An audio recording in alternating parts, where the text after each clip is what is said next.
Glad to have everybody with us this evening for our regular town board meeting, November the 17th. We'll go ahead and call our meeting to order. At this time, I want to recognize our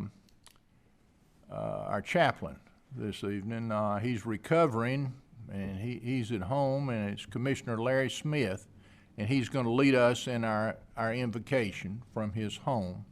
And then our Mayor Pro Tem, Blake Massengill, will lead us in our pledge. We're going to go ahead and stand, and Larry, you be seated. Thank you. Thank you, Mr. Mayor. Let's pray together. Heavenly Father, Lord, thank you for the opportunity you've given us together once again to try to do our very best to help decide issues that affect our community, our town, and this part of our county. Lord, we're just thankful that we have the opportunity to live in a place like Fuquay-Varina, to be able to serve the great citizens that we have the opportunity to serve. Father, I pray tonight you'll be with us, that you'll give us wisdom as we take a look at these issues. I pray that you'll help us to make the right decisions that are in the best interest of our community. Father, we're just thankful to be here. Lord, I do pray you'll be with our state and national leaders as we continue to battle this pandemic, that we'll continue to work hard to keep it at bay until some good news may be on the horizon of ways we can defeat it. So, Lord, I pray you'll be with us. I pray that everything that is done tonight and said tonight will be pleasing in your sight. We ask these things in Jesus' name. Amen. Amen. Amen. Please join me in face the flag. I pledge allegiance to the flag of the United States of America and to the republic for which it stands, one nation under God, indivisible, with liberty and justice for all. Thank you.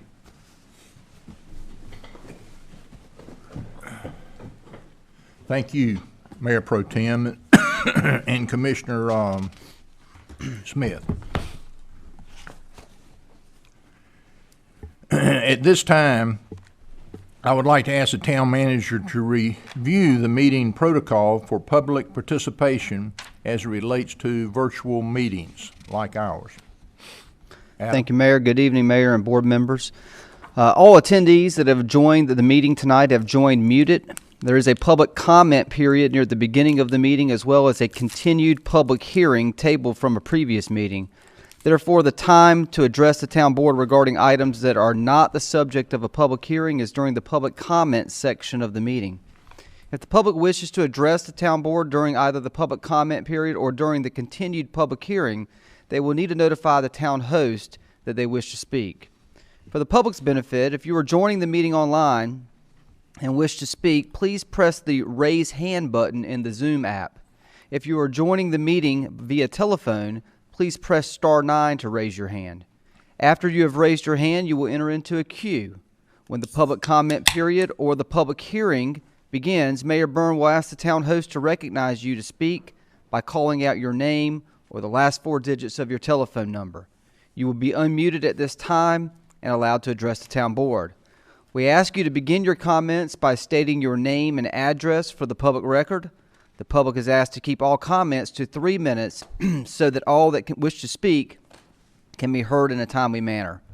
Once you have finished addressing the town board, you will be muted for the remainder of the meeting. And this concludes the protocol for tonight's meeting, Mr. Mayor. Thank you, Adam. And we'll move to 3A, approval in the minutes from the November 2nd regular scheduled town board meeting. Mayor, make a motion to approve as recommended. Second. We have a motion and a second. Any further discussion? All in Mr. favor? Mayor, I do have a question. Yes, sir. Can I ask a question? Please. I noticed on the motions it said they were passed 5-0. Since I was absent, would that be correct, or is that something that needs to be corrected? That is incorrect. Yeah, that needs to be. We need to correct that, and I appreciate you pointing it out. Mayor, make a motion to approve the minutes with that amendment. Did we look and make sure that Larry was missing from the meeting? I believe it does have him missing for the meeting. I just think the motions were a carryover 5-0 from previous, so we'll make that correction. Should be 4. It should be, yes, sir. Okay. All right, thank you, Commissioner. Okay, we're going to move on to 4A. There are no presentations scheduled for this. We never voted on the, Let's go back in to approve the minutes. That's right. Mayor Pro Tem. Okay, we're going to change that to 4, and everybody's, the motion and the second are okay with that. yes, sir. Yes. All in favor signify by saying aye. Aye. Opposed? Aye. Motion carries. So we did have 5 tonight. 5 tonight, yes, sir. Good deal. Thank you, Commissioner Smith. Okay, 4A, no presentation scheduled for tonight. At this time, the IT Director will call on individuals who have virtually raised their hand by way of the Zoom app or by telephone. Those wishing to address the town board will be unmuted one at a time. As a reminder, the public comment is for those wishing to speak on matters that are not subject to a public hearing. Those speaking are asked to begin by stating your name and address for the public record and limit your comments to 3 minutes in order that all who wish to speak may be heard in a timely manner. Scott? Mayor, I see no hands raised at this time. Okay, we will move to item 6A. These are items that were tabled from a previous meeting. Zoning map amendment and land use plan amendment, Carolina Land Group, LLC. 1408, 1409, 1420, 1501, 1520, 1524, 0 and 0 Rogers Road, REZ 2020-14. More information about this agenda item will be presented by Town Manager Mitchell. Thank you, Mayor. The purpose of this agenda item is to consider a requested zoning map amendment for a total of 105.41 acres from the residential agricultural RA zoning district to the residential medium density conditional zoning district RMD CZD, and the corresponding land use plan amendment from small lot residential SLR, large lot residential LLR, and mixed density residential MDR to all small lot residential SLR and mixed density residential MDR. The subject properties are located, are located in the town's extraterritorial jurisdiction, or ETJ. The properties are subject to annexation. However, an annexation petition has not been submitted at this time. These properties are currently a mix of uses, primarily farmland, forested, and a few single-family homes with their associated buildings. The petitioner, has requested the following permitted use conditions be made applicable to the subject properties. First, vinyl siding is not permitted. Vinyl windows, decorative elements, and trim are permitted. As it pertains to anti-monotony, no unit shall be constructed with an exterior elevation or color palette that is identical to the unit on either side or directly across the street. As it relates to right-of-way visibility, any side or rear facade visible from an existing or proposed public right-of-way shall have covered or have a covered or enclosed porch and or decorative trim or shutters around all windows. As it pertains to facade treatment, there shall be a minimum of 24 inches of masonry material at the base along the facade and surrounding entryway. Townhomes, which are proposed, will have a minimum of 35% of brick or stone on the front facade. As it pertains to garage doors shall contain windows, decorative details, and or carriage-style adornments. As it pertains to glazing, each unit shall have a front door with a minimum of 25% glazing, a transom, and or door side lights. Those are the first 6 conditions. Conditions 1 through 6 apply to both townhomes and single-family homes. However, only townhomes will have the minimum 35% brick or stone on the front facade. The next condition, which is the 8th condition, are that duplexes, triplexes, and quadplexes are not permitted. 9th, townhomes shall be limited to the parcel that's identified as property identification number 0665258696. Townhomes will have a variation of covered entry. Additionally, front facades will include shutters. Each unit within a building will have a variation in siding and masonry color.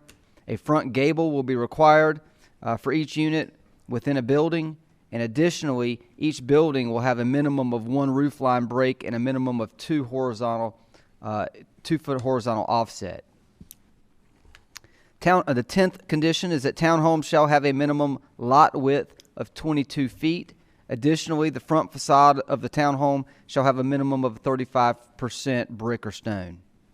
The 11th condition is that a 20-foot Type B perimeter buffer shall be provided for the entire development. The developer will strive to maintain the existing vegetation in the open space.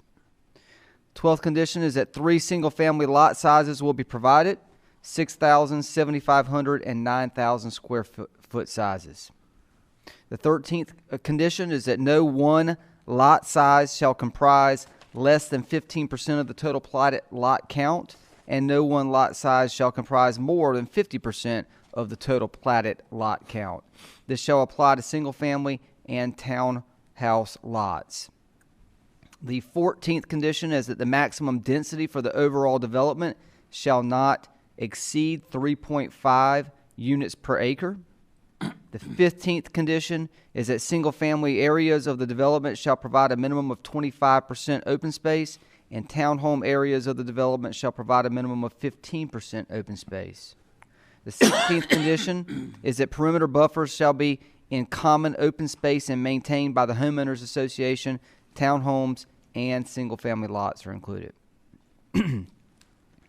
Continuing on, the 17th condition is that the development shall provide a minimum of 3 pocket parks. The 18th condition is that development shall provide a minimum 5-foot wide trail around the large pond on the parcel that's identified as property identification number 0665148249. Are these pocket parks, are they in additional to the open space? They are. They're specific. There is, in other words, we've had 25% open space. Right. But 3 No, it additional. it can be within that open space. They're just going to be usable parks for the residents of that community. But it can be within the open space. That's then. correct. That was my question. Yes, sir. Okay. The 18th condition is that the development shall provide a minimum 5-foot wide trail along the large pond on the property that I just identified, which shall be maintained by the homeowners association. The 19th condition is that the development shall have an amenity package that will include at least the following: a pool house, a tot lot, and a dog park. And 20th, Rogers Road shall be paved to town standards from the intersection of Andrew Road and then west and south to the Harnett County line. And so 20 voluntary conditions are proposed with this zoning map amendment. And that was 2,600 feet or something of that nature? No, that was just Rogers Road. We'll talk about the future Fuquay-Varina Parkway in a moment. Since the September 21st, 2020 Planning Board meeting, the petitioner has worked with town staff and management to establish conditions 7 through 20 as additional voluntary site conditions. Surrounding properties are a mix of residential, agricultural, and forested properties. The 2035 Community Vision Land Use Plan calls for small lot residential, small portion as large lot residential, and mixed density residential classifications at the subject properties. See if I can pull the map up here. Although the requested zoning district is not consistent with one of the 3 2035 land use plan classifications, the petitioner has included a land use plan amendment petition. Public utilities will be installed by the developer in conjunction with future development. The subject properties have access to Rogers Road. Rogers Road is classified by our 2035 Community Transportation Plan as a portion of the future Fuquay-Varina Parkway and therefore is designated as a 150-foot right-of-way. The future Fuquay-Varina Parkway is identified as a 4-lane median divided road with side paths. Rogers Road is currently a 2-lane unimproved roadway. The Community Transportation Plan indicates that this portion of future Fuquay-Varina Parkway crosses 4 of the subject properties and totals approximately 2,621 feet in length across the subject properties. Future development of the subject properties will require the dedication of the 150-foot right-of-way and construction of 2 lanes and a side path of this section of the Fuquay-Varina Parkway. Additionally, the CTP shows a future collector street on the subject properties from Anderson Wood Drive to the future Fuquay-Varina Parkway. So on your map, bottom right, the purple hashed line is the future Fuquay-Varina Parkway. And you can see it goes through a good portion of this property.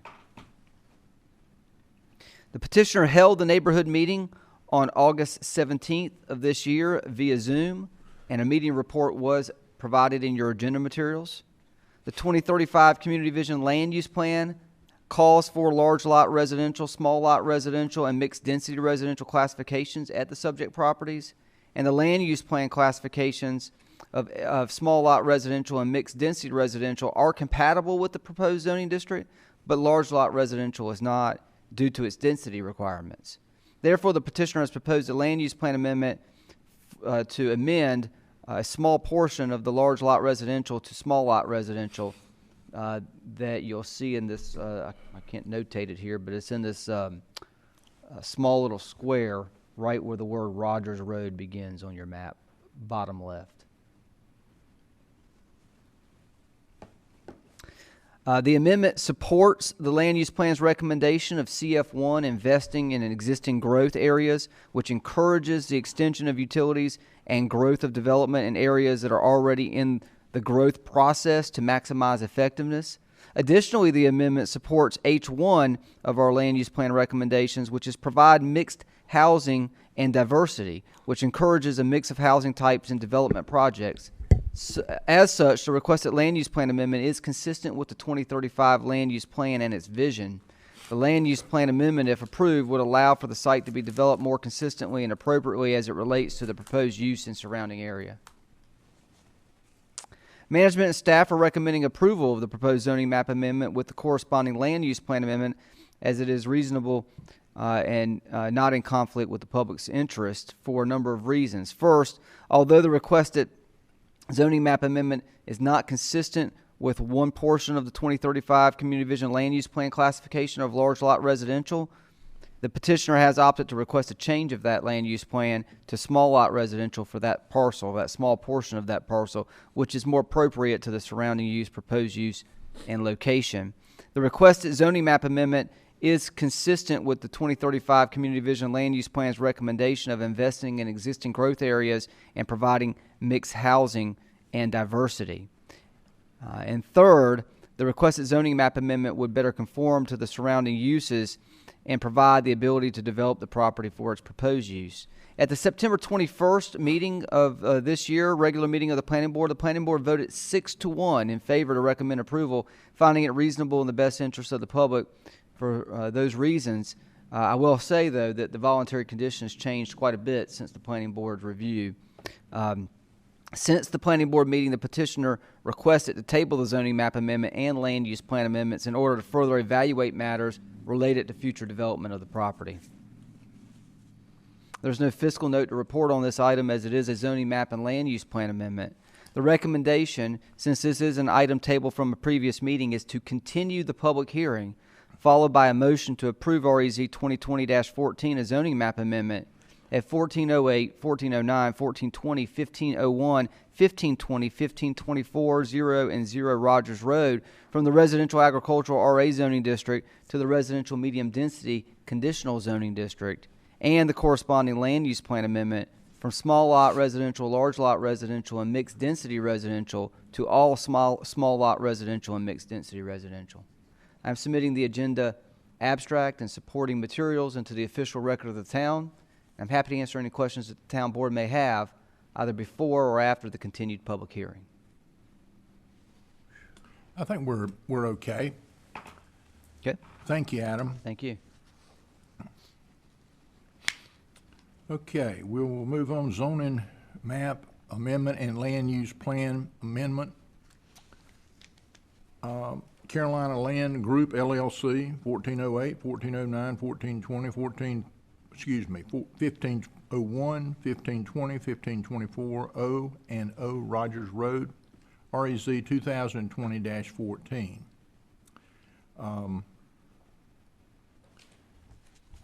The public hearing was opened and continued on October the 5th, and again on October the 20th, and on November the 2nd. This hearing is now continued. Does anyone wish to speak in favor of this zoning map amendment? Scott?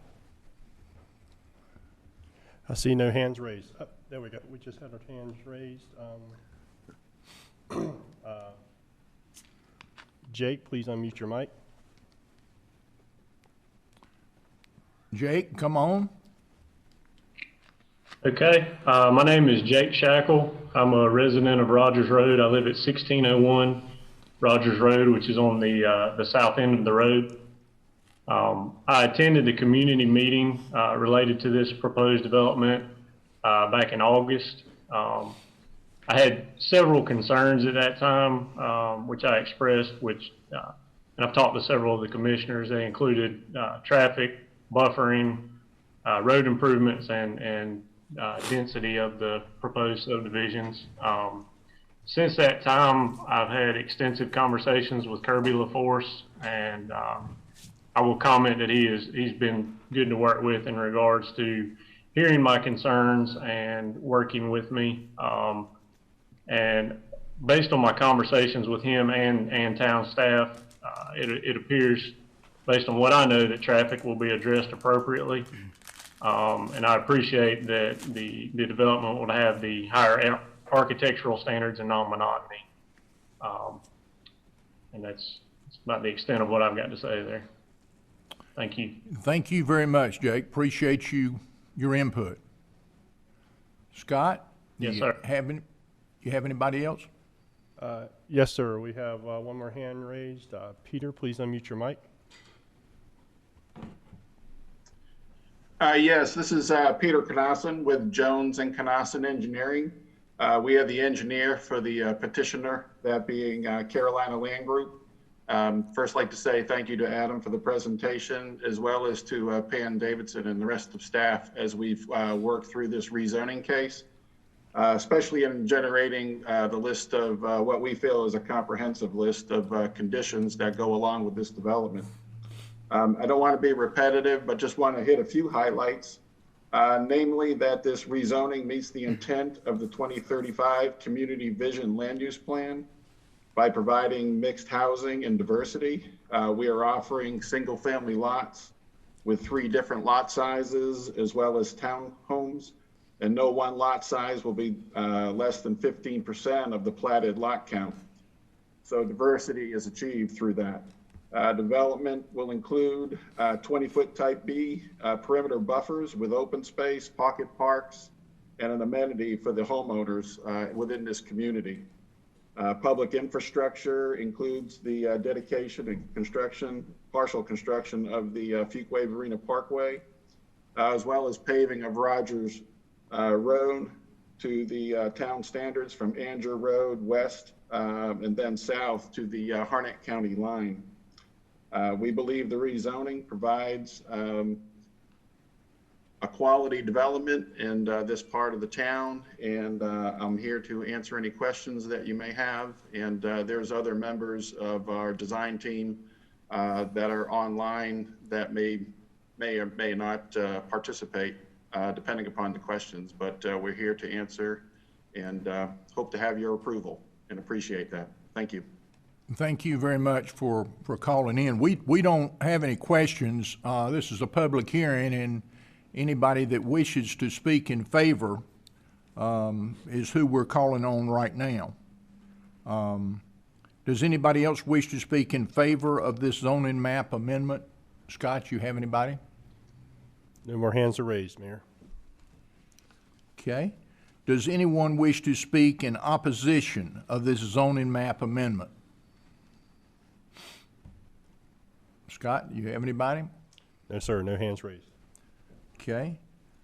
The hearing is now closed. Is there any discussion by the board, you know, on this project, and we've been several months kind of moving through the process. And everybody's kind of been familiar with it, you know, in this process. So I'll kind of go around the room, maybe start with Jason if you want to. Yeah, I wanted to just hear from management about the impact on the traffic situation from this proposed development. Well, Commissioner Wunsch, there are 105 acres or so of property. I believe there's a condition that says that the development shall not exceed 3.5 units per acre. So that said, I would take away from that there's a potential for up to 350 units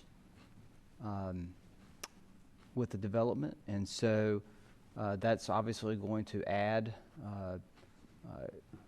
traffic to our network and to our system.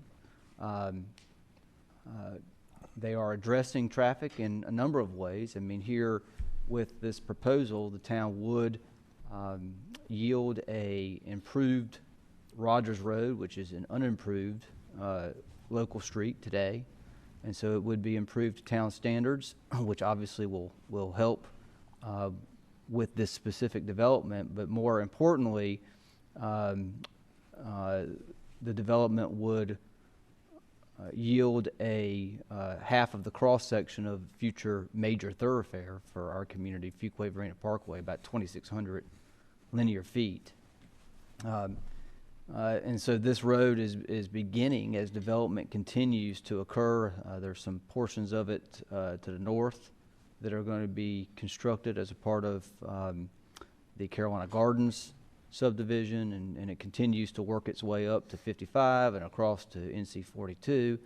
And so it goes both east and west. And so as development continues to occur, the puzzle pieces will come together, and the town will in fact see benefit from that improved street network. But to reduce your question down to the daily impact, I mean, there will be an impact to the road network, both likely on Angia Road, potentially perhaps other arteries into our community from the south with daily trips. And if you say an average of 2, perhaps a little bit more vehicles per unit, dwelling unit per day, you know, you're probably looking at somewhere between 700 and 1,000 trips in the morning and 700 and 1,000 trips in the evening. And so that would be the impact that we could potentially see from this development with the information we have available to us now. Of course, there have been road improvements that have been made along Angia Road and along Purfoy Road and along 55 to the north as other developments have occurred. So every subdivision, every development of property has an impact, but the development community is also addressing that impact with making improvements to the transportation network as required by our community transportation plan. My concern was with, you know, as you go down, because I live along Angia Road, and as you go down Angia Road and you head toward Harney County with the rate of development on that road and where this is, that the great impact it would have on traffic, and then the improvements that would be required of the developer and how much of an impact that would have on that traffic congestion, you know, for traffic mitigation. Because if you ride down that road, you see, you know, we've got a lot of future development and development going on there. So that was just my concern that How much it would improve it. Yes, yes. Okay, and I think that's a legitimate question that, Now, there may be some additional requirements if DOT requires a TIA. There may be some surrounding intersections that could be required to be improved. All that kind of remains to be seen, and doesn't come to the surface until a site plan is actually presented and put forward. It doesn't come forward at a zoning at the time of zoning. But Is it a DOT road? well, One of them. I'm not sure if Rogers Road is a DOT road or a private road at the moment, but it would be built to town standards. It'd become a town street Okay. in the future. Ideally, the town would, just like we've done with Judd Parkway, require future Fuquay-Varina Parkway to be built to DOT standard and that's eventually right. taken over by DOT for maintenance. And the other reason I brought it up was just because I just remember reading somewhere in the agenda that there was not a specific traffic count that was able to be taken. I think Yeah. somewhere I saw NCDOT traffic counts are not available at this time. And that's not unusual for small secondary Roads. roads Okay. or neighborhood streets. That's right. Okay. Thank you. Mhm. Thank you, Mr. Mayor. Thank you, Commissioner. Mayor Pro Tem, words of wisdom for us. Manager, a few questions for you on here. You talk about anti-monotony and somebody's volunteered conditions, and it's nice anytime somebody volunteers to build something nice. Just first talking about garages and garage doors. Is this a requirement any house has a garage here? Is it a requirement that a house That's has a correct. garage? You know what garage doors should look like, but is it a requirement that any house has a garage or townhome has a garage? I would probably look to call on our planning director to advise as to whether that is required in our development standards, but I do not believe so. Okay, and I have a follow-up question on that on lot sizes and Pam, can you give further context to the question by Mayor Pro Tem Massengale as to whether garages are required as a part of development? So no, garages are not required. Every lot is required to provide 2 parking spaces. I think in general, most houses and most townhomes we're seeing development, they are providing garages, but it is not a requirement. Okay. When you have 3 different, and Pam, this may be some questions that manager ask you. When you have 3 single-family lot sizes consisting of 6,000, 7,500, and 9,000, what, at 6,000 square feet, what does our ordinances require a minimum lot width of that to be?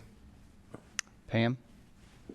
I believe if they go with the 25% open space subdivision, what they're proposing, I think a 45-foot width is the minimum. It's a 5,000 square foot lot with a 45-foot width is the ultimate minimum. They're suggesting their minimum lot size would be much larger than the smallest allowed. Okay, so 6,000 square foot lot would say minimum is 45-foot wide lot. Is that correct so far? The minimum that... I believe so. Yeah, the minimum that you can do in our standard is Okay. 45 Then you foot take wide. your setback, 6-foot side setbacks. It's going to aggregate 6 foot 12 off of 45, another 6 inches variance on each side is 32 feet. So if they're not building garages on a house, then 32 feet is a fairly wide house. You build a garage on the house, and now we have the entire front of the house as a garage on the front of the house right there. Which goes back to my question of 6,000 square foot lots and townhomes on here as a percentage. Townhomes have, this is a fairly rural area of the side of Fuquay-Varina with growth coming its way, but from a townhome standpoint, where are the closest townhomes to this location? The closest townhomes, Need- correct me if I'm wrong, would probably be on perhaps either 401 South or Judd Parkway. Right there, where- 401 South, Judd, Angel Road intersection. That's correct. Which this is a substantial distance from that location, which makes sense why townhomes are at the location that you just mentioned to me. With this location having townhomes here, and you mentioned 3.5 units to the acre, which is 350 units right here. Would these townhomes, This is going to be clustered, open space development you mentioned a minute ago. What is the size of a townhome lot? Pam, you can speak to the total square footage. Here with their condition, they're offering to have the minimum lot width of 22 feet, but the square footage of the lot, Pam, can you speak to that?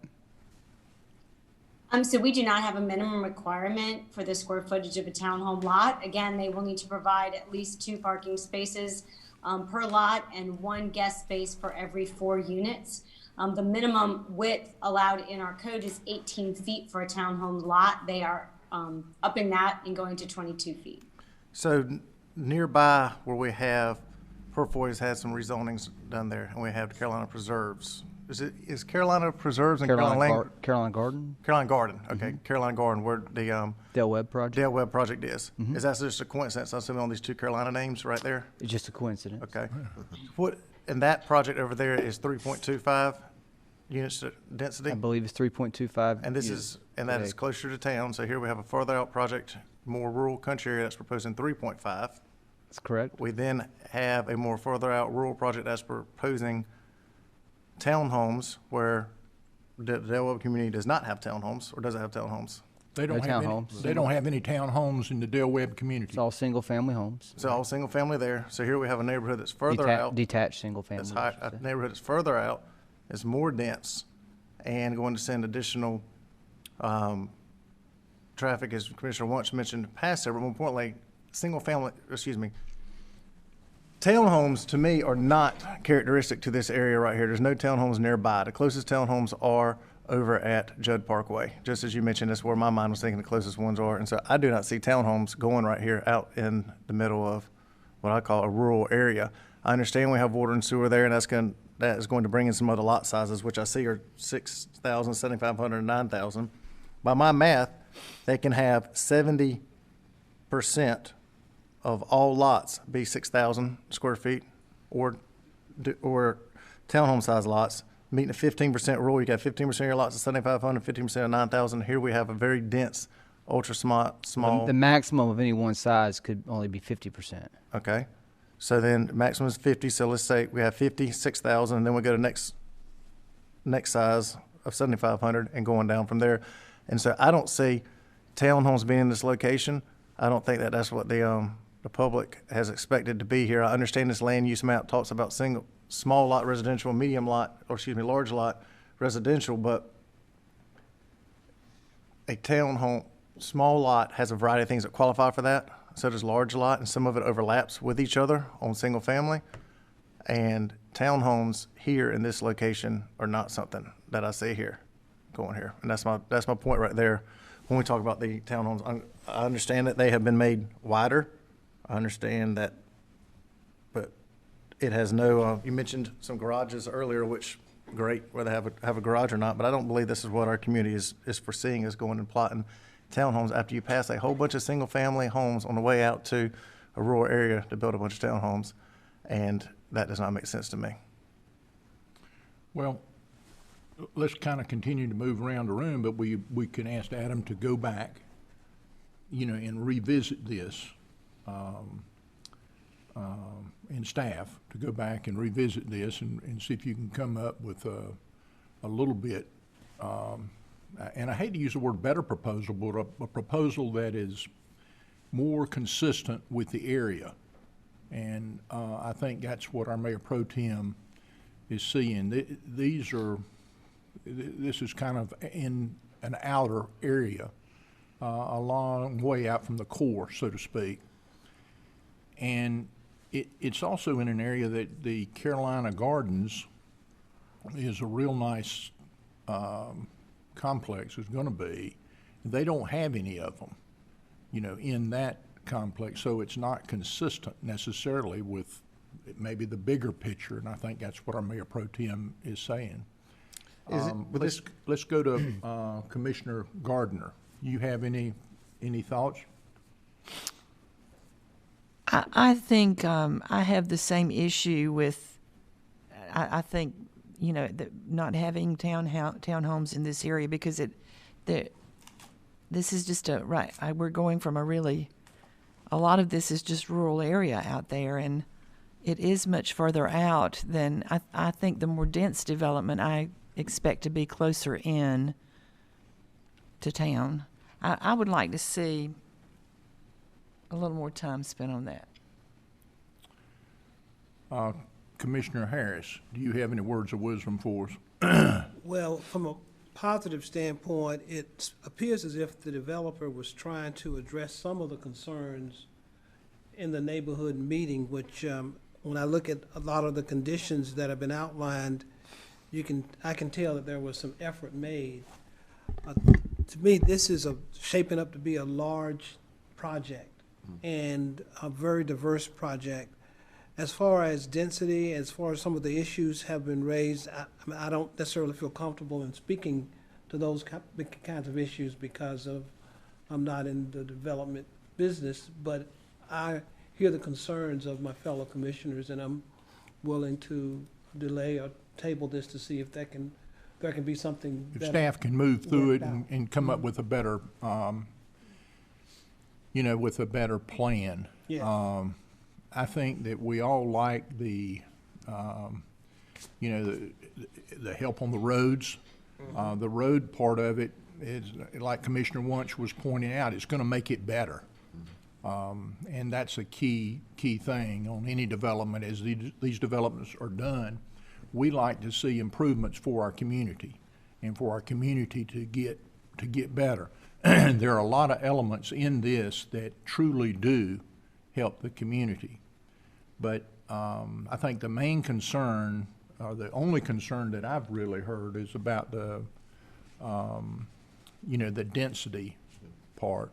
And if you can work with the developer, Adam, on that, maybe you and Pam and Jim Seymour, like y'all do, and work through it. And I think, generally speaking, that we're positive, but that one area has got us kind of in a corner. The next step, how do you want us? Do you want us to try to table it? Yes, sir. If that's the direction the board wishes to go, which is what I think I'm hearing, it would be to the motion would be to table the zoning map amendment petition, zoning map amendment and land use plan amendment petition, and instruct management and staff to have further dialogue and conversation with the petitioner with regards to the form of development and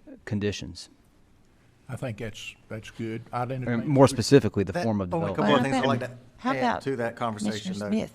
Wouldn't he like to? Okay, let's let Mayor Pro Tem go here for a second, Mayor. Yeah, so the only couple things I'd like to add to those comments, I do have some, when you're having your dialogue with the petitioner about that, some of the comments in here, for instance, I see townhomes were proposed to have shutters on there. Single family has no condition for any kind of shutters on here. I know we have often had window kind of things that people volunteered up. I don't see any of that type of notes on here for single family standpoint. I don't see anything on here. I see where there's some masonry voluntary conditions on townhomes. I'm curious in those conversations you had why they felt like townhomes needed them and single family didn't. To me, what's good for one is good for the other one often, but that's up to what they would want to volunteer on that. You mentioned also on here,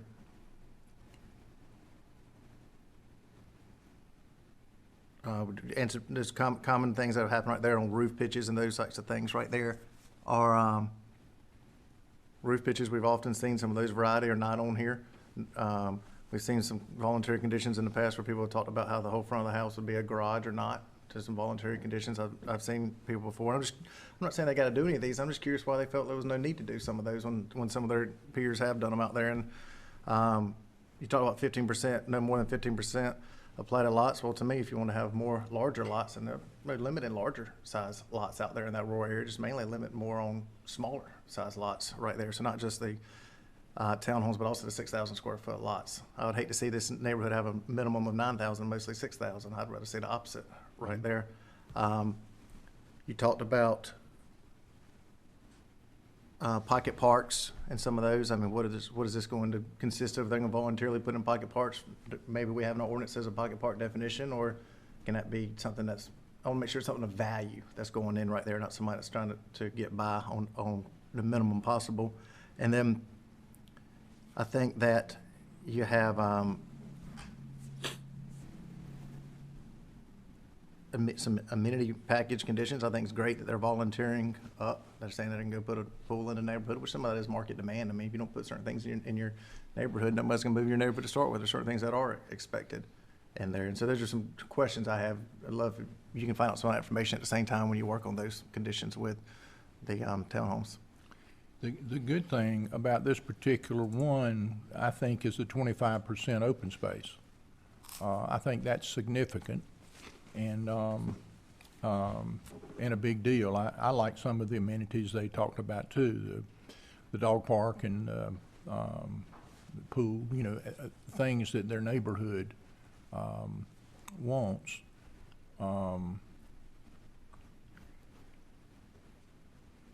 I believe that. I think you've got good direction. Yes, sir. And I believe Commissioner Smith was, at least at one point, was going to make a few comments, Mayor. I think I heard his voice. I was coming to him, but I didn't quite get there. Commissioner Smith, would you like to make some comments on this, please? I don't have many comments. I think my fellow commissioners have covered some of the questions that I had. I too had some questions about the fitting of the townhomes in that area when it's so far from what you would consider the center of our development here in our town. I do want to take just a second to applaud the petitioner and our town staff for their hard work. They've done a lot of, they've made a lot of progress on this, I believe. But I do think some of the questions raised by my fellow commissioners need to be worked out before I would feel completely comfortable with it. I do have two quick questions that probably don't amount to anything, but I know that we talked about the average lot density was 3.5 homes per acre for this proposed development, with Carolina Gardens is at 3.25. Does anybody know offhand what the Geneva, that large development of Geneva has? Is their density average? Pam, you might be able to give the exact Yep, I got answer. So Geneva was, their rezoning, they were actually, they held themselves to a max density of 3.1. In actuality, when built, it is 2.85. Okay, all right. That, and then some other thing that just is curious to me. I do know that part of this piece of property, and it's not considered by us in this petition, but I am just curious about the little piece that's into Harnett County. Is that going to be developed in the future, or is it just going to sit there for a while? I'm just curious about that. Yeah, I don't know that I have an answer on timeline. I think that if it was to be developed in the future and they wish to have town utilities, that's going to require a conversation for us to have with Harnett County commissioners as to whether they would agree to that portion being developed in the town limits. And I thought there would be an answer. I was Is just that a curious. conversation that we should have now? That's not what the petitioner is proposing right now. Yeah, I understand, but is it one that we should have? Well, I think we should have it if the petitioner is proposing to develop it, but that's not something they're proposing. We shouldn't ask the petitioner if they're proposing to develop. I can have dialogue with the petitioner. I'm not Let sure the that manager piece report of back, land is Mayor. for sale, to be honest. Just report back to us about it. I will. Yes, sir. I think it's And it's my final appropriate comment time. is I'm with everybody else. I think tabling it for a short while till we get some answers on this would probably be the wisest thing for us to do till we all have a comfort level with it. Okay, thank you, Commissioner. Okay, So again, unless there's further comments from the board or direction to staff, the recommendation based on what I'm hearing the town board say this evening would be to motion to table REZ 2020-14, a zoning map amendment, and land use plan amendment, and instruct town staff to have further dialogue with the petitioner with regards to the form of development and conditions connected to the petition, and table it to a date specific. I would propose the first meeting in December, and then if we needed to go further from that, we could always consider that. yeah, I think that's which fine. I believe is the 7th, but let me confirm that real quick. What's on your agenda that night? It is the 7th. It is the 7th. Well, we do have a lengthy agenda that evening. We've got the town audit for one, I know, and a few other items that are a town code amendment. What's public hearing, should this be to the second meeting in December then to give you plenty of time? Give you and plenty they of spread time. out? Well, I think that's just really at the, I mean, from a staff perspective, we do have a holiday kind of mixed in there. It can be a short week next week. Why don't you put it the mid-December meeting, second meeting in December? Well, give you plenty just of time. have it as soon as you can get it to us. In other words, if you can get it to us in the first meeting, that's okay. Yeah, why don't we just say the first meeting, we can always table it again if we have to. That way, because I do know that, I guess because of where it falls, we do have an extra week in there because the first Monday is not till the 7th. So we do have an extra time to have these conversations. What we want to do is try to help these folks if we can. We've been They've pushing been tabling it for a number long of months. time. So Okay. if we can't come to some sort of understanding that we feel like that the town board can get comfortable with and support, then I would recommend we table it again. Okay. Mayor, make a motion to table for first meeting in December, manager's recommendation. Second. Got a motion and a second. Any further discussion? All in favor signify by saying aye. Aye. Opposed? Aye. Motion carries. He did not, let's confirm that for the record. I think there was a delay. There was 5-0. Everybody voted to support the motion. Table. You're sure about that, Mayor? Yes, Commissioner, I heard everybody here vote. Yeah, Commissioner And then Larry Smith's aye came and then after you Larry had asked. came on at the end and said aye. So Mine had been late, may have been late. I was pushing the button, he but was- mine was aye with the motion to you're table. fine. Make You're it fine. possible. I heard 5 votes. okay, all right. Okay. If that helps. All right. Let's move on.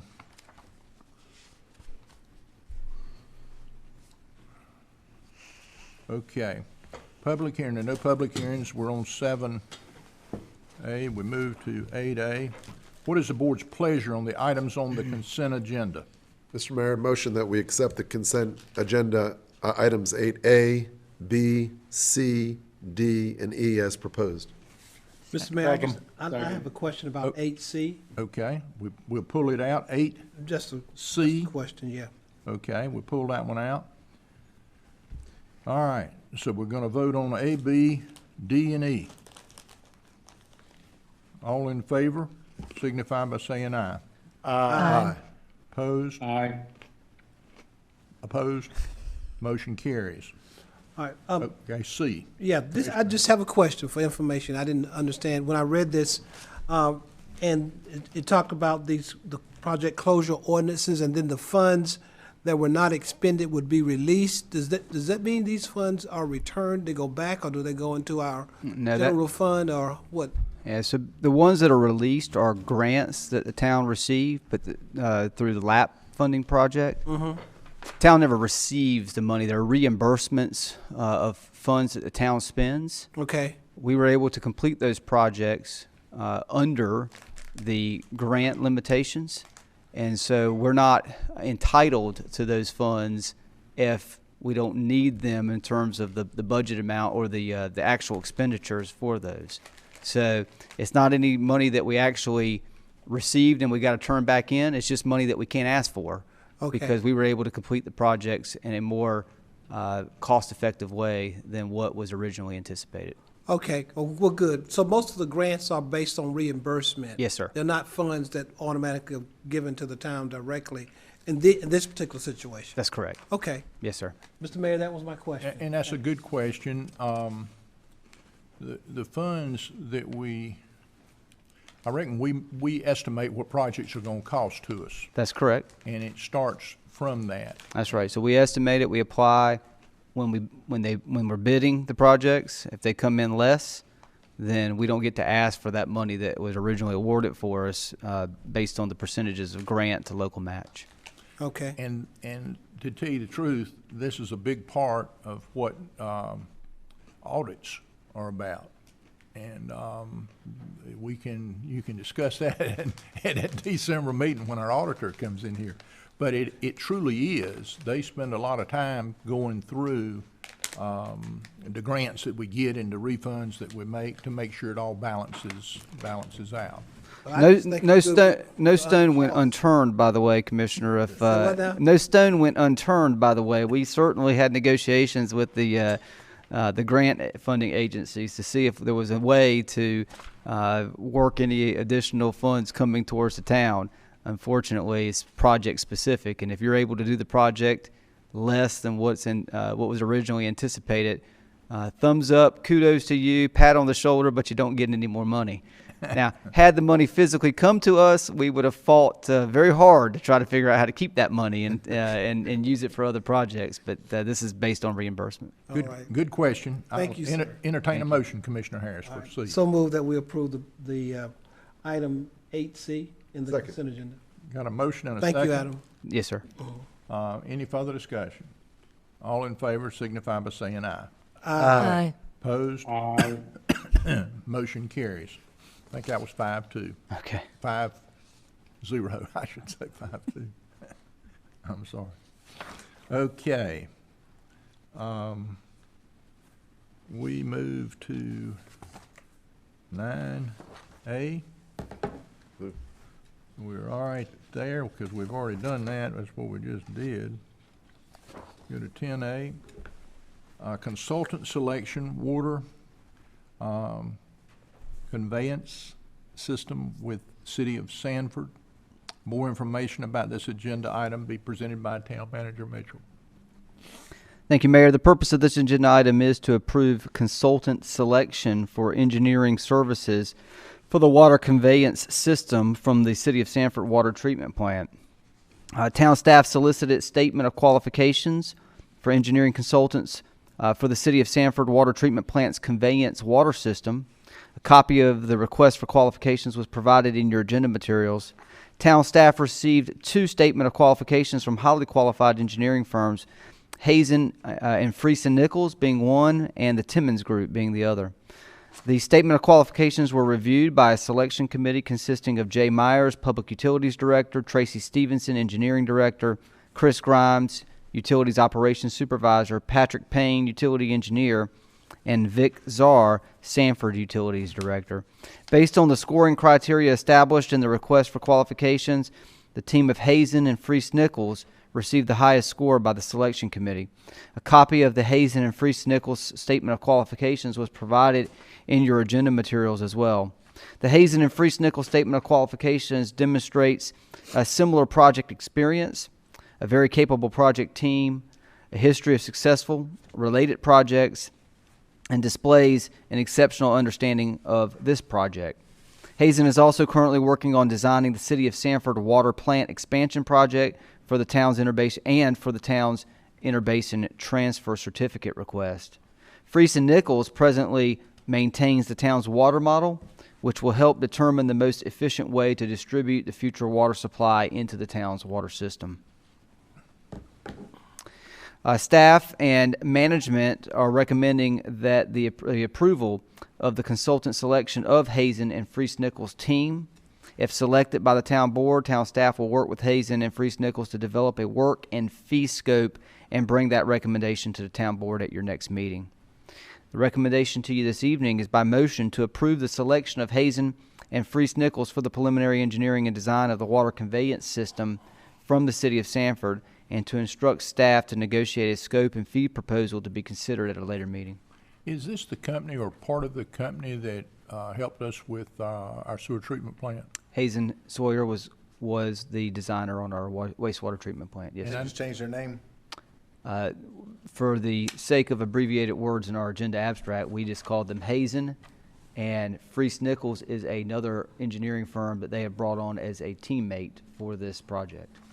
But, okay, I got you. Yeah. But this company is the company that... One half of this company is the company that designed our water treatment plant. Okay. One half of this team is the company that designed our wastewater treatment. Sewer treatment plant. Yes, sir. And did a great job. They did. We're very pleased and they're currently working with Sanford. They are. They're designing the water treatment expansion plant. And the reason I asked so much on it, Mayor, too, at the same time, is because this other company is a local company that has done a lot in Fuquay-Varina. They have. too. And so I take reservation at first of not using them, but in this case, I think you've justified why, because of the project that's been done and the current where it is. If it wasn't for the prior experience with this company and where they already are at on Sanford, I think it'd be a little bit different scenario, but it kind of ball's already. Well, it all comes down to the price. I mean. We will negotiate the fee at the end. Both of these companies are good companies. That's right. But what you're trying to do is This is just negotiate your price. qualifications. Yes. This is based on qualifications, this No decision price tonight. yet. Yeah. Yeah, so. Okay. All right, I would entertain a motion. Mr. Mayor, motion we approve the selection of Hazen and Freese Nichols for the preliminary engineering and design of the water conveyance system from the city of Sanford, and to instruct staff to negotiate a scope and fee proposal to be considered at a later meeting. Second. Got a motion and a second. Any further discussion? All in favor signify by saying aye. Aye. Aye. We got 5-0. Thank you. Okay. We move to other business. We get to the manager's report and the census update. Move through that. Yes, sir. So there's a couple items under just the manager's report I want to report to the board this evening on some various departments within the town. First, as it relates to our police department, they are moving forward with the hiring of vacant positions approved during the budget process. Thus far, we've narrowed it down to 4 diverse candidates for 6 open positions. One is a Spanish-American male, 2 are African-American males, and 1 is a Caucasian female. We're additionally vetting an African-American female that is getting ready to enter into the police academy, and 2 additional Caucasian males for the 6 vacant positions. The department is also working on a holiday action plan for increased presence in shopping areas in downtown. At night, the officers are patrolling to address prevention of robberies, car break-ins, and auto thefts at dealerships. And so our police department is staying busy. I do want to commend Chief Feinstock and her team on their recruitment efforts. We've had some recruitment open houses at our police department, and additionally, we've had the recruitment team within the police department attending BLET trainings and BLET courses to try to go ahead and put Fuquay-Varina on the radar screen of future law enforcement officers. We've also gotten quite a bit of experienced candidates that have shown interest in the position as well, and we're seeing some of the greatest diversity and interested candidates that we've seen in a long time. So that's a very positive outlook for our department. I think that, we're doing a good job in the police department. Not only Chief Feinstock, but her whole department in this recruiting effort and in today's environment. I've seen really good, response from the whole police department.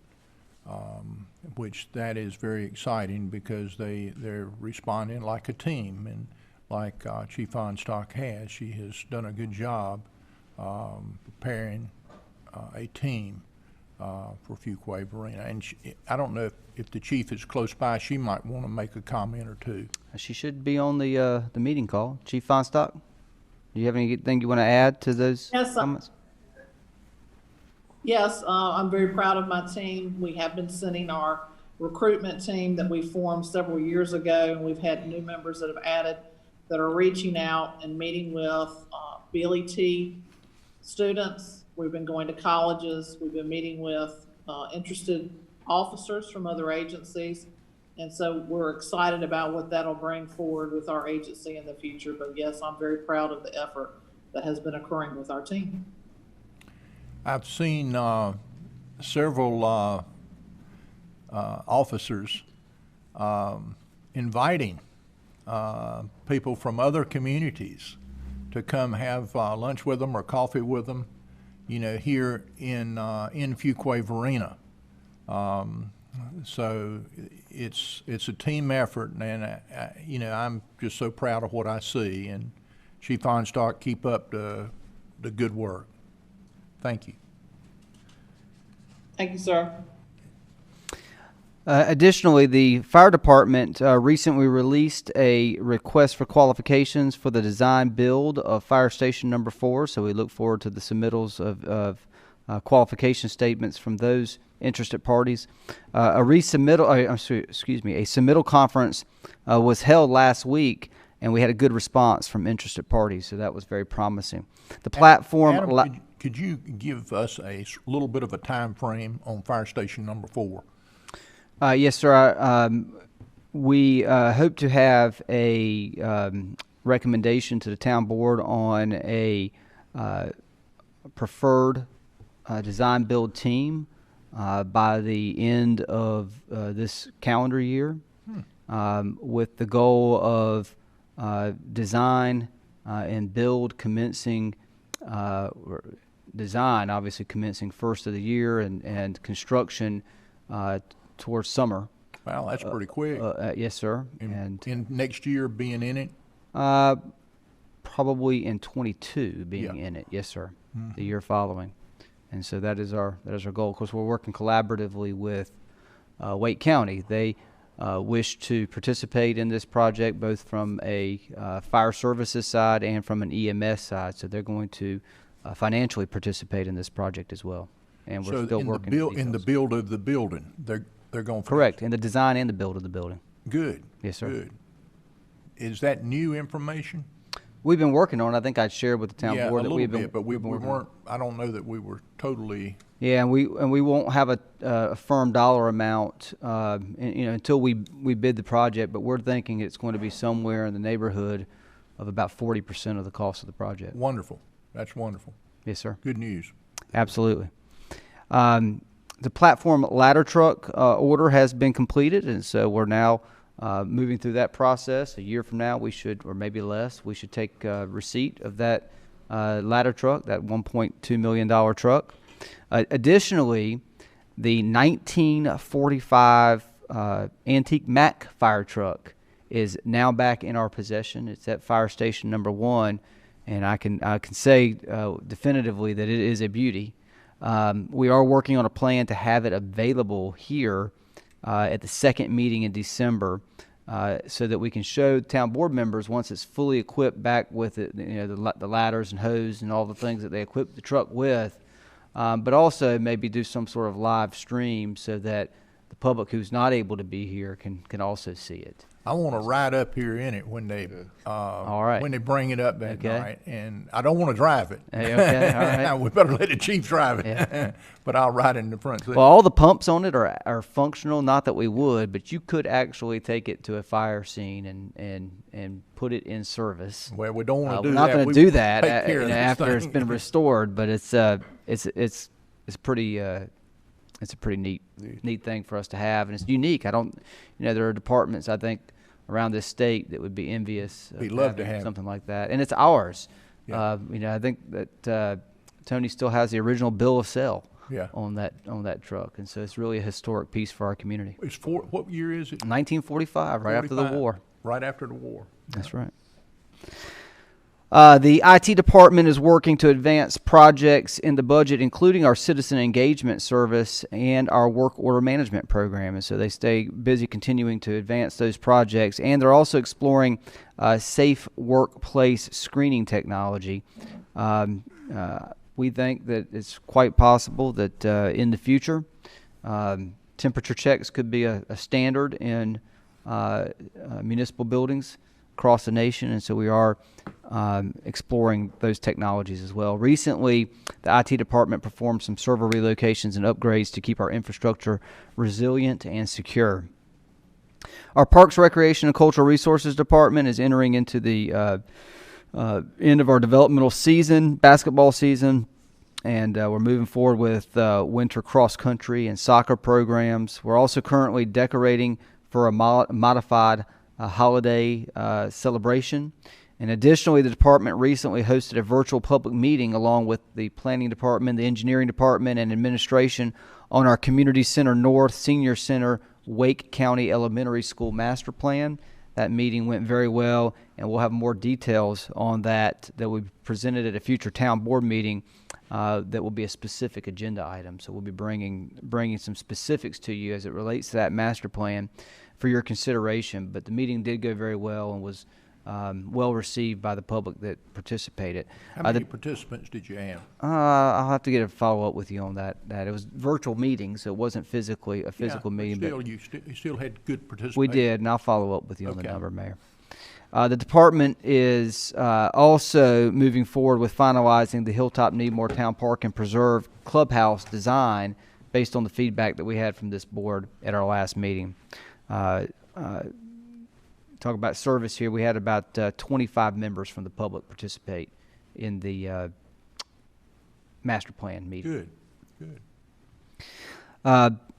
The Art Center is offering an exciting array of activities around the community in the coming weeks, starting with a virtual makers market event the week of Thanksgiving to support artisans in our community. And the Art Center is partnering with the Junior Women's Club for a gingerbread house competition fundraiser. So that's going to be kind of exciting for our community. And next week, the Town and Art Center will be releasing, actually I think it's going to be this Friday, we'll be releasing a video that we understand is being sent to us from the North Pole. And so we're going to put it on our YouTube channel, but we are expecting a video from the North Pole, and we're going to be releasing that on Friday. So hopefully the public can get excited about that as well. Our Public Works Department responded to flooding issues with the heavy rainfall event that we had last week. I think we had 5 inches in a very short period of time. And the department is also currently in the peak loose leaf collection season. The leaves are falling off the trees, and we're trying to get them up as fast as we can. You know, we had plenty of limbs down after that We did. storm came through, too. We did. They've We done a absolutely good job, I think. Yes, sir, they did. Thank you. Our finance department is wrapping up the annual financial report that will be presented to the town board on December 7th at our town board meeting. That's the audit. Thus far this month, to date, we've had 53 single-family permits issued by our inspections department.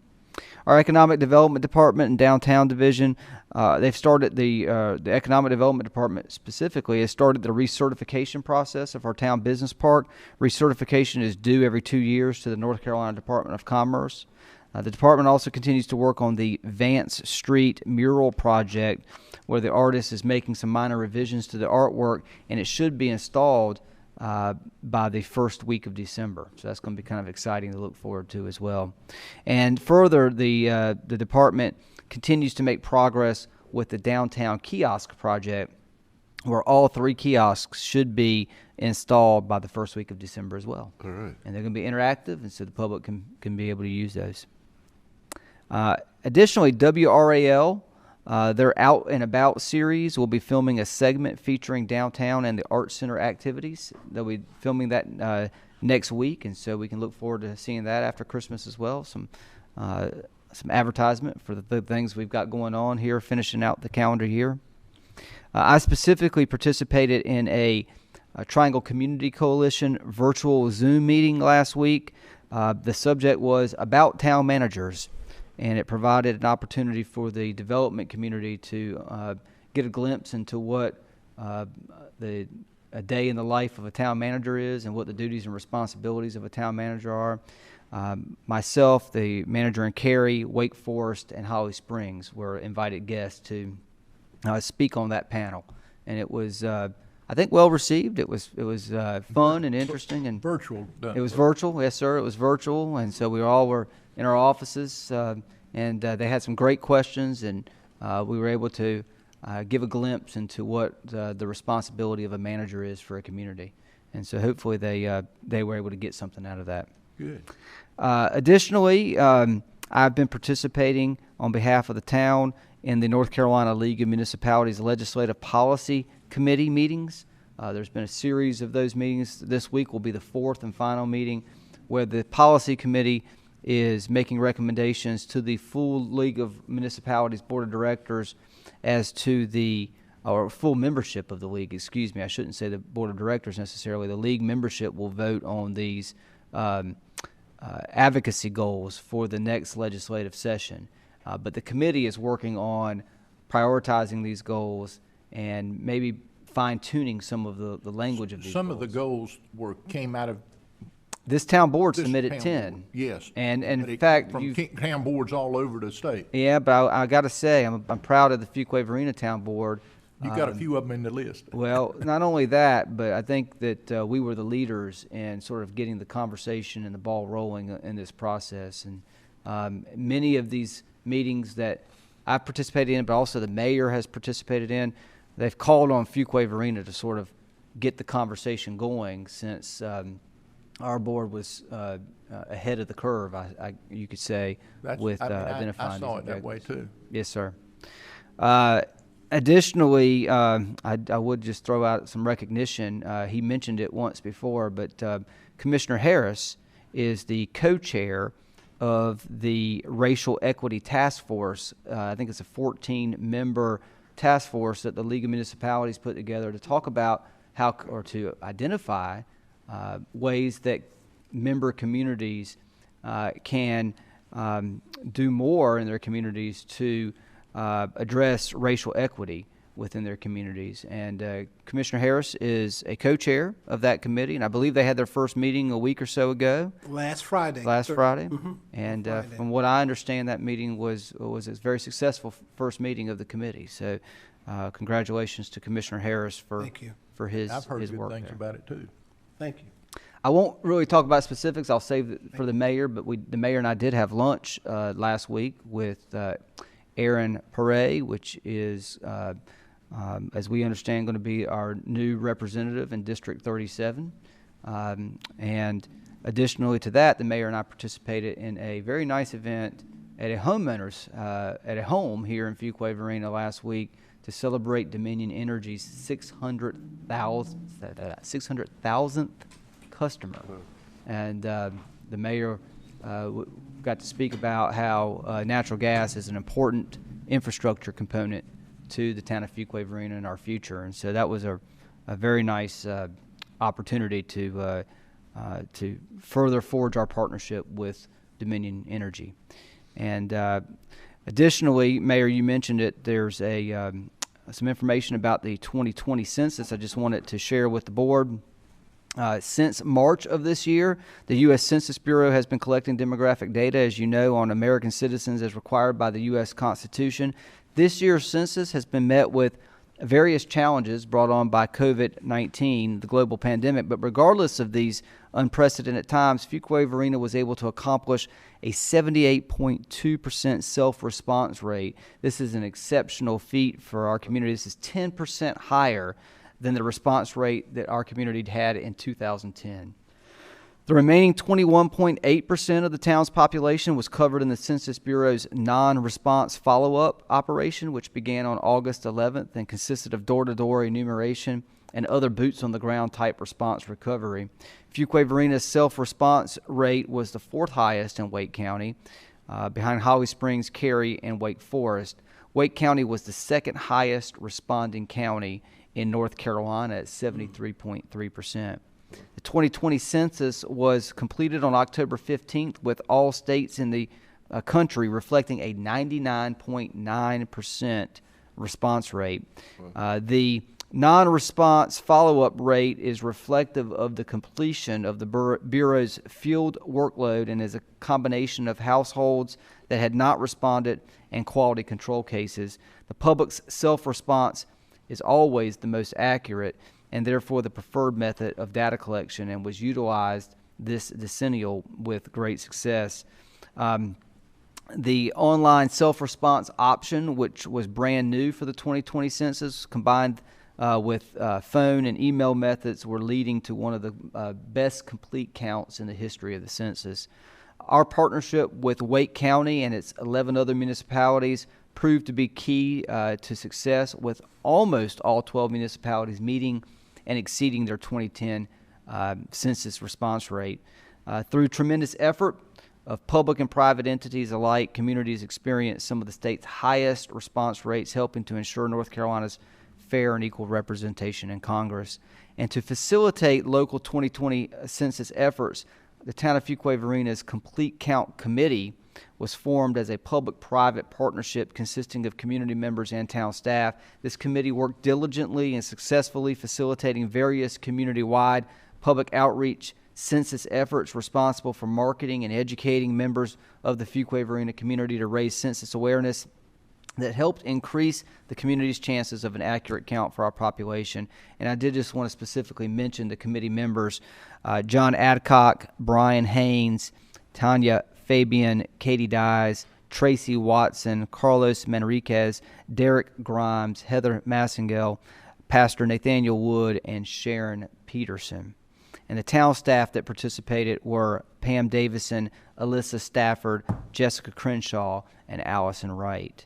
The Census Bureau is now preparing the results of a nationwide count for preparation to the President, and apportionment of seats in the House of Representatives will be determined based on these results and released to the public in April of 2021. And I specifically, along with town staff, want to thank you, the town board, for your support in this effort, and we'll bring any other future updates to you as they become available. And I'm happy to answer any questions that the board might have. No, I mean, I think that we're very pleased with Fuquay-Varina's response, and we had some innovative challenges during the process, and our committee gets a lot of credit. They do. For doing things that kind of let everybody know that it was census year. And certainly our website and the things that we displayed around town added to it. And we had many I hate to use publications, but we did some stickers. A lot of marketing outreach. Marketing. Susan Weiss did a good job with all that. And, you know, that was on us to do that, but we're going to be the beneficiary. That's right. April 21, we're going to see what the real deal is. Yes, that's exactly right. But it is a big deal for the next 10 years, and that's Adam's point. Yes, sir.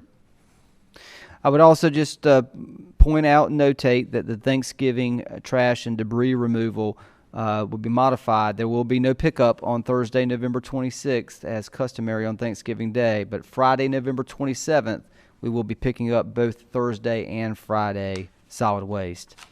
And there are two first readings in your agenda materials that will appear on the December 7th agenda. The first is a town code amendment for our land development ordinance. This is amendment number 12. And the second is a zoning map amendment and land use plan amendment submitted by Malden Watkins Surveying for 9721 and 9739 Fayetteville Road. So if you have any questions about those, please feel free to ask between now and the December 7th meeting, but they will appear on your December 7th agenda. And that is all I have for the manager's report this evening, Mr. Mayor. I'm happy to answer any questions that you or the board might have. Okay, thank you very much, Adam. And you know, we've done a lot during this COVID time. And Zoom meetings are becoming almost like scheduled telephone calls. Tomorrow I will have two of them, you know, but it's almost every day, you know, with some part of what we do.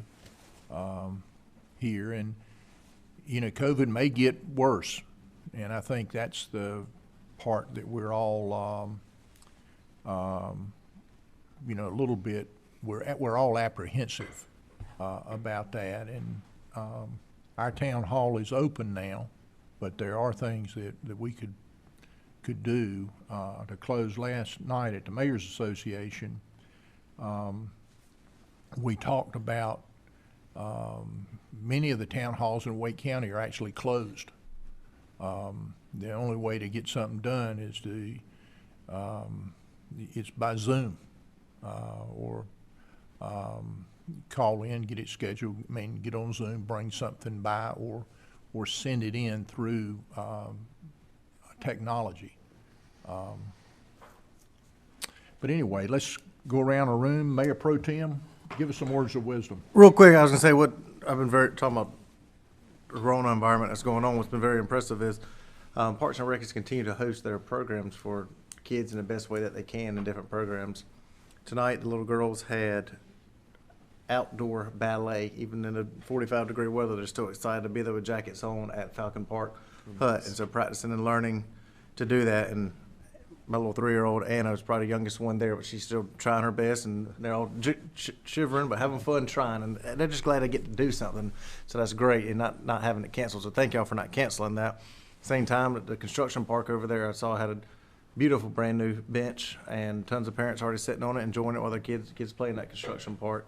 And then basketball was also tonight, and even though that has been limited for the kids, the staff has still found a way to carry that on, limiting people inside, counting how many parents come in, how many spectators are there. But the point of it is, kids enjoy these things a lot, and so I appreciate staff really finding a way to be able to keep these programs going for kids, because it means a lot to them versus just telling them everything's canceled and you can't do anything. And it's really worked out great. So good job, Parks and Rec, and thank you, management, for helping facilitate that. You know, I'm gonna make a comment before we keep going around the room, but I've noticed the same thing, but where I'm coming from is it's the art center.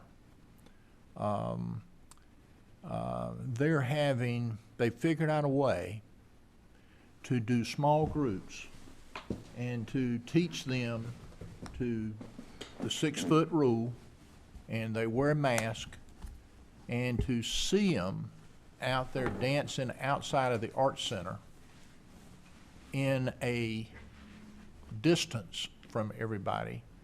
You know, there's 5 to 8 of them participating, and this is in this the Nutcracker. That's right. That Maureen has got coming Yeah. up. Mm-hmm.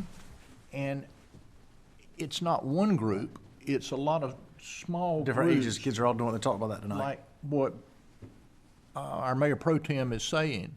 And I find it wonderful that they can do it and do it outside and try their best to do, you know, the best they can.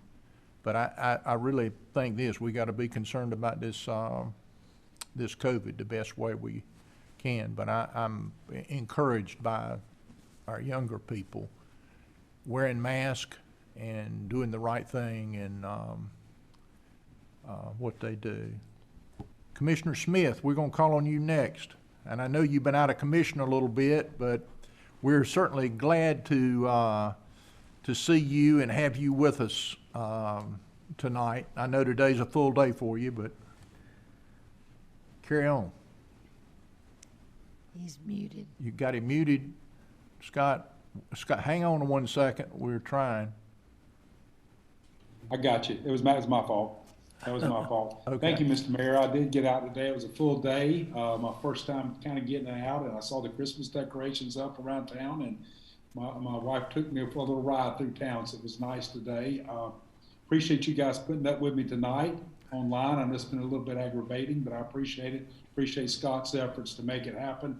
And that's about all I have. Just thanks a lot to Scott for working with me this morning, make sure we had everything online, and I think everything went as well as it could. I was planning to be back on December 7th, but the town manager got talking about such a long meeting he got planned. I'm afraid a relapse may be coming, but I'm ready to get back. So I'm looking forward to being back on December 7th. Everything should be good enough for me to be back with you next week. Thanks a lot. We'll Yes, put a sir. glass of water and a bottle of pills at your desk. We'll have a glass of water and a bottle of pills up here for you. I think that's what he said. Let me ask you this. How far did you walk today? I don't know. I walk all over the house every hour, and then I went outside and walked up the street, went through 5 houses. That was my goal today. Tomorrow I'll go for 6. But I'm putting quite a bit of mileage around my house. I know every square foot of the floor plan on my house now because I'm walking all over it during the day. So, and I'm walking without my cane, so I'm making some good progress. Making some good progress. Good deal. We're looking forward to having you back.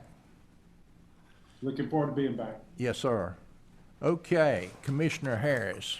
Well, I think one of the things that COVID-19 has done, it has highlighted one of our greatest assets here in the town, and that's our parks. And you see more people visiting the parks and using the parks, utilizing it, because getting outside and getting fresh air has been a benefit in one way to sort of survive and counter the isolation that a lot of times comes in situations like this. So I think the Parks and Recreation Department needs to be commended for what they do, and they do it very professionally. I frequent Fleming Park, and the staff are there early. They're very professional. It's good to see, even at 8 o'clock on a Sunday morning, you have individuals out there out playing soccer in the mornings, and you have families out walking and the children playing in the playground area. So it's really a good thing that I think we've had the forethought to prepare and to have this available now at this critical time. My other comment is, and Adam already mentioned it, that the North Carolina League of Municipalities Board of Directors created a racial equity and task force, which I am co-chairman of, and we met last Friday, and the goal is to present practical tools that can be used in municipalities throughout the state of North Carolina to address racial equity. We had Mr. Leon Andrews to come and to present, and he's from the National League of Cities. So he made a presentation, and then what we found is that there are programs throughout the country that have been developed with the help of the National League of Cities to address racial equity. And they've had various approaches to fit their particular city or town. So as we move into this, I'm sure we will be bringing information about the various approaches that can be used based on the population size of a municipality, as well as the largest cities. So I'm looking forward to that and going to do the very best I can to represent Fuquay-Varina well. Thank you, Mr. Mayor. Thank you. I haven't got all in my mind yet about this, but I feel sure that this mayor will be appointing a committee, and I will ask Commissioner Harris if he has the time to be our chairperson, but we'll let him learn a lot from his league opportunity. I'm learning a lot, I tell you. For Fuquay-Varina, and I just appreciate, Commissioner Harris, when we talked about him serving on that board, it was a big deal. I mean, it was a 2-year process, and we worked real hard to get it done. But we knew we had a good candidate that wanted to do a good job for not only for Fuquay-Varina, but for the league. And Commissioner Harris is the right person at the right time to help us here. And I'm so proud of him. I really, really am. Thank you, Mr. Mayor. One other comment I'd like to make: the National League of Cities will have its virtual national conference tomorrow, and I will be attending that conference virtually, and they'll have various topics that they use to, they will present about city management, city government issues relative to cities today. So I will be also a voting delegate, because at this conference they will be electing new officers as well, and I will report back to the board at large about that. Okay, thank you, Commissioner. Commissioner Wunsch. I would just say too, thank you, Commissioner Harris, for all the great work you've done over the years with the league, and I appreciate all you do. Thank you so much. Thank you. And I too got to enjoy walking over at the South Lakes Greenway. That was very relaxing and beautiful greenway, and enjoyed walking that and getting the fresh air and It was after the rain, after all the rain we had, and I was thinking, reflecting back Have on. they got the new bridge in out there yet? Yeah. Yes. Yeah. Yeah, it was very nice too to have that. Good. I was just thinking and reflecting on some of the comments that were made about Parks and Rec, and it was making me think about, I had taken my 17-year-old daughter, who's now towards the end of her education, to look at a college for a possible playing soccer opportunity. And I was thinking that I'm very thankful for all the years that Brooklyn got to have with Parks and Recreation playing soccer, from all the years ago to FVA to the spectacular program with the town. And she was always involved with that every year. And if it weren't for that, she wouldn't have developed the skills and the coaches who took the time to work with her, and she wouldn't be where she was if it weren't for that. And so, I was thinking how grateful I was, and how wonderful it was to have a town where we have those opportunities to build our skills, and so very thankful for that. Now that she's kind of it's hard to believe, but at the end of that process where she's hoping to take the things she learns to play again. And right now with COVID, because sports aren't going on, a lot of times now the college will ask you to come to them, because sports is not going on. Her season last year was canceled, and who knows, with this year with the numbers and stuff. So that's kind of like going to them instead of them coming to you. So I'm just very thankful for everything that she learned from the town and from the people who took the time, and volunteers, parents, and all the wonderful programs we have. So that made me think about that, and I want to say thank you so much. And I think, like Commissioner Harris said, and you said, and Mayor Pro Tem did about our different parks. Go to a different one. Try a different one out than you normally go to. And I think that you'll see some of the maintenance and some of the things that have to be done in the parks every day. Mm-hmm. And I mentioned that about that bridge, because that was a big Yes, sir. that was a big deal. Commissioner Gardner.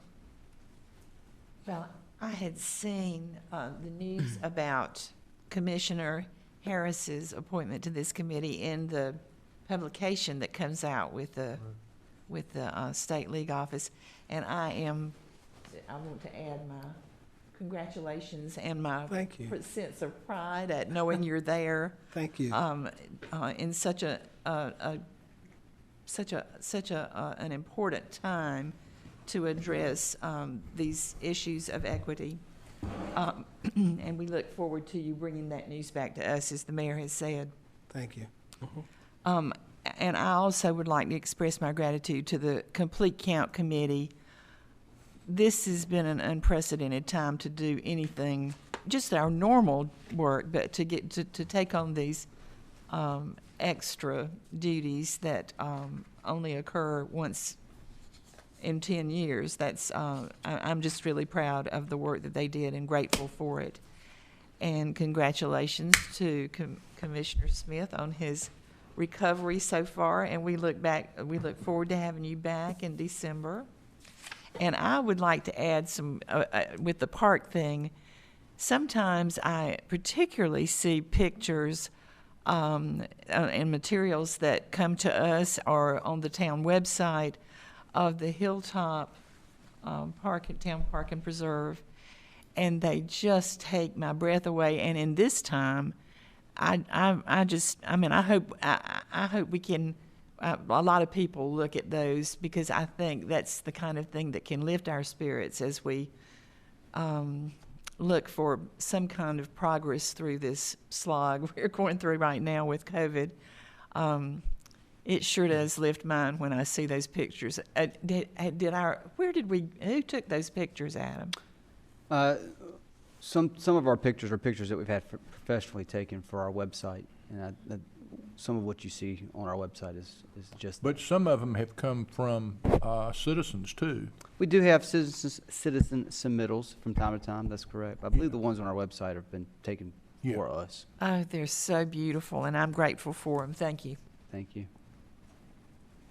And I'd like to say happy Thanksgiving to Oh, that's all our Yeah. staff and our commission, and I hope everyone enjoys this holiday season in a new way this year. Yeah. We're very blessed, even though we're going through a tough time right now. Yeah. Is that it, Marilyn? Okay, I'm gonna mention a few things here that, some events, Adam and I went through a Zoom, Raleigh-Durham Airport We did. thing, I reckon since the last meeting. We had the Dominion, Energy event, which was, really a neat event. One of these was, canceled, and then had the Mayor's Association last night, and, I come back to tell you that there are many town halls that are not open to the public, and many town buildings that are not open to the public. And it's not in Fuquay-Varina, but it's all across Wake County. You know, they talked about how they have, Zebulon sent a good number of firefighters to Clayton when they had the outbreak there. We have done some of that, I believe, Adam. Didn't we send some to Clayton We did. Yes, sir. during the outbreak? So there has been, and Wake Forest had an outbreak, and different places have helped them. Non-COVID, we sent a fire truck to the city of Raleigh.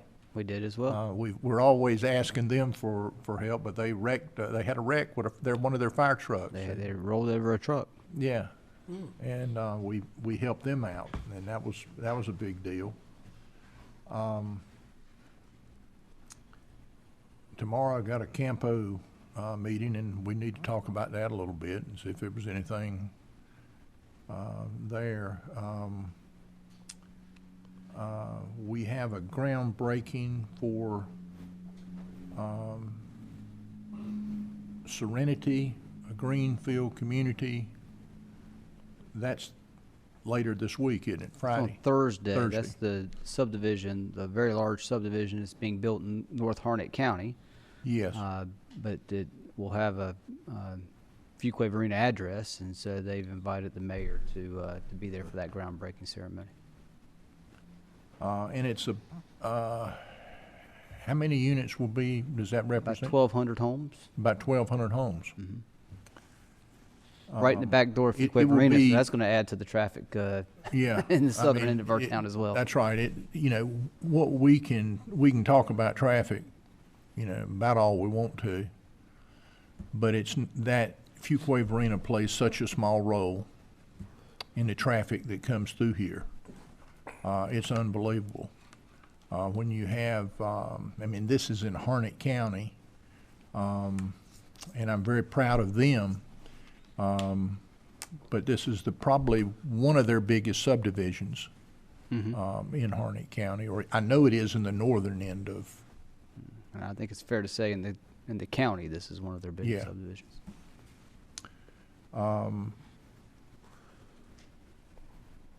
11/28 is Small Business Saturday. I'm not sure, just recognizing the small businesses and how important they are, and then I've got some more virtual meetings coming up early in December. There was one other thing that I thought was, important. They're having something, and Maureen, I don't know if Maureen is here or if she's on, but they. On the call? But. I'm here. Okay, there is something going on about front doors and putting reefs on front doors in the downtown area. Do you know? Yes, sir. That's actually downtown is doing that, and it's door decorating Okay. for the small businesses throughout both of the districts. And do we know, you don't have to be a member of the chamber or revitalization, or who is really the revitalization is doing this? Yes, sir. Okay, all right. Dawn is leading that with FEDA.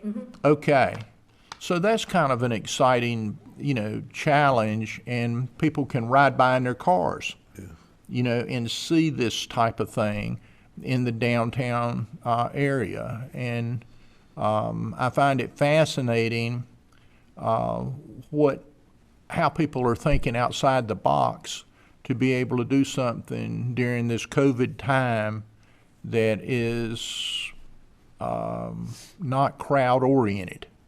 And I just thought this was a neat thing. And I appreciate what all our staff is doing, Dawn and Rachel working together to accomplish these events for the small businesses that are having such a tough time now, and it's probably going to get tougher. Okay. Any closed session or anything? No closed session. I did just want to circle back real quickly Okay. to the question that Commissioner Thank Gardner you, had. While we do have a professional photographer from time to time capture stock photos for our various facilities and sites around town, I was reminded here recently, though, that Leslie Bowler with our Parks and Rec department, she personally takes quite a few of the pictures that we use on our website for our various parks. I definitely want to give her credit for some of the great work. Absolutely. To capture the beauty of our parks. Yeah. Sunrise, sunset, there have been many of them, and even ones with, birds or animals, in them, which you find fascinating. Many times when you go to a park, you don't necessarily know what you're going to see. We had in the Mineral Spring Park a hawk that raised, for about 3 years, they raised a little family of little hawks over there, which was really fascinating to get to see them grow up and be trained, by their parents to catch their prey. Okay. I don't have anything else. Anybody, no more comments? I'll entertain a motion. Make a motion to adjourn. Second. Got a motion and a second. All in favor signify by saying aye. Aye. Thank you. Thank everybody for being with us this evening. Scott, appreciate everything. Good night.